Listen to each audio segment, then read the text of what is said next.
महंगाई का चारों अतराफ से हमला, बिजली, घी, ऑयल, आटा सब से पहले नजर डालते हैं अब तक की बुलेटिन। 18 मई 7 में सिंध यूनाइटेड पार्टी और शहरियों की जानिब से पानी की आदम दस्तयाबी के खिलाफ एहतजाजी रैली निकाली गई।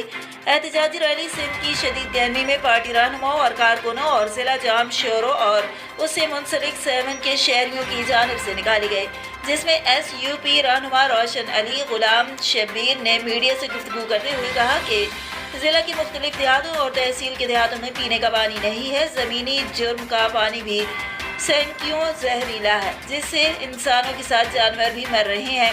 हमने चीफ जस्टिस से मुतालबा किया है कि एक्सियन इरफान बोग को पब्लिक हेल्थ के अफसर के ओहदे से फौरी तौर पर हटाया जाए और साफ ईमानदार ऑफिसर मुकर्रर किया जाए। 7 शहर के नौजवान एहतजाजी रैली में सड़कों पर निकल आए, शहर में अमन व अमान की बहाली के लिए सख्त नारेबाजी की। खाला, अब 10 रुपए में सबसे ज्यादा पाउडर जो बनाए झाग ज्यादा और निकाले दाग ज्यादा। आज तो बड़े चमक रहे हो। वाह, क्या बात है। बोनस की